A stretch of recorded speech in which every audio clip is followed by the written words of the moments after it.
Welcome back to the last version of MyDate we'll ever see in this course. Even though we did a lot of work with this MyDate class, there's still some more work to do, and it's basically on material that we're going to talk about in Chapter 13. And let's take a look at what's missing from this class. Let me first change all these references to MyDate3 because MyDate3 was the last version of the date, and MyDate3 had the version that had the exceptions in them. And let's see, MyDate3. Let me just do a quick save here. There you go. Sometimes it doesn't. You have to save your source code in order for the changes to be registered.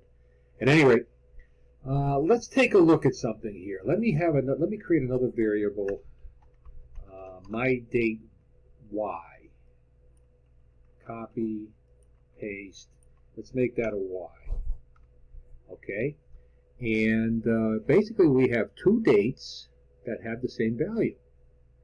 Okay, so let me comment out this stuff here. I don't want to see that anymore. Source and toggle the comment. Okay. They basically are two variables that have the same contents. So what do you think this is going to do? If I equate those two, what do you think is going to happen? All right. Let me just see. System this out. They're equal. They're equal. Put an apostrophe there. And else they're not equal.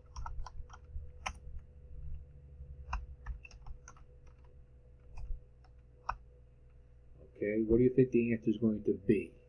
Well, clearly they contain the same values, but when I go to run it, they're saying that they're not equal. Okay, and this is the basic problem with equality, the equal stuff.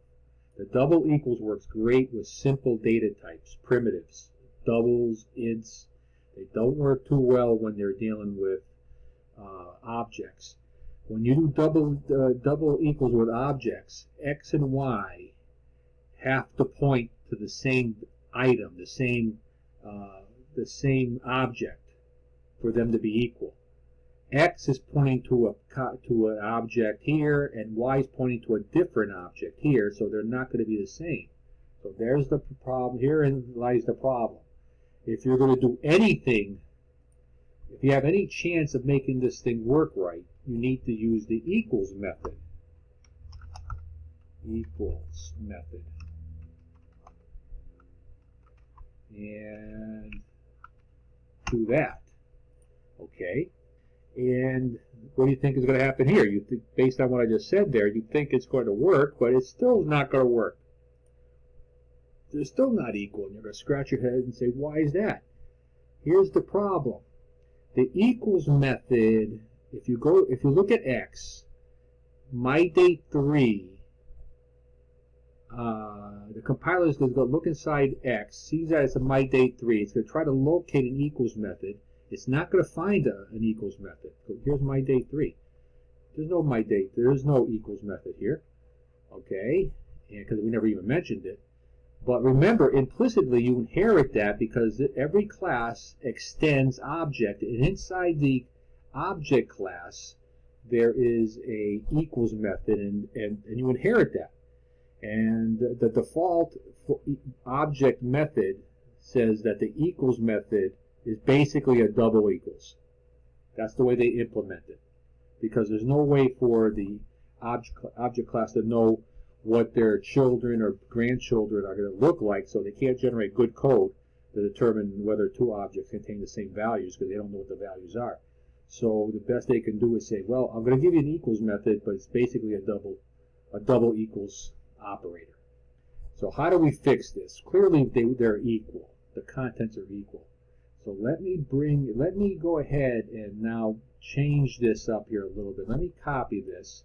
I'm going to make another version of this. Source, let's see, paste it, make it MyDate4.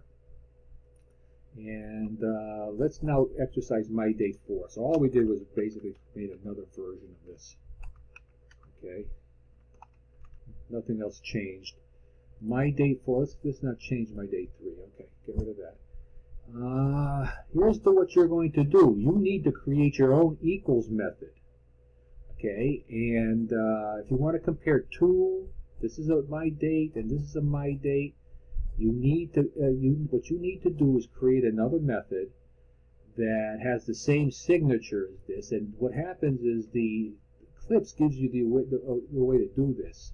Let's edit. No, source. Generate equals right here. Generate. Never mind the hash code. You're going to get that code, but all we care about is the equals. And select the fields to include in the hash code and equals methods. Well, two of these MyDate objects need to compare days, months, and years. So I'm going to compare. I'm going to select all those. Let's just generate it. And where did it put it? It put it right at the very top. Ooh, I don't like where it put it. Well, let me copy, cut it, and let me put it in the very bottom. Let me just put it right there, the very bottom. Okay, this is the code that they generate. It's actually very, very good code. First off, I'm not going to do too much with hash codes, not yet anyway. The idea behind a hash code is to return a number based on some formula, and you can see what the formula here is. It's not important for our purposes, but it's a hash. It generates a number based on the values of the fields, and that number looks like the object's social security number. It's an identity, an identifier for that number. The hash code that they generate there will produce a different number, tries to produce a different number depending upon the different values of day, month, and year. But it's not guaranteed that it'll always be the same, a different value. So just leave it at that. We're going to revisit this when we talk about hashes later. But here's the equals method. This is the signature of the equals method that you need to override. Okay, and this is it. You're comparing. Basically, what you're saying is equals is being applied to the x. Right there. X is a method. Equals is a method. It's being applied to x. And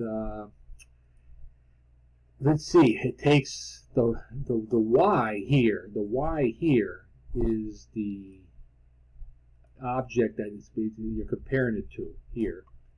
And so let's run through the logic. And I like the way they do this. If this equals object, in other words, x dot equals. Keep in mind. Just keep in mind. X dot equals y. This is going to refer to the x, and this, if they're saying if this is equal to object, basically these two pointers, x and y, point to the same object. Of course, don't do any further calculations. Of course, they're equal. True. Now, it's possible. I'm not sure why you would do that, but it's possible to compare x with null. Null doesn't point to anything. X does point to something. Otherwise, you'd have a null pointer exception here. So certainly that's going to return false there. Okay. So you're comparing.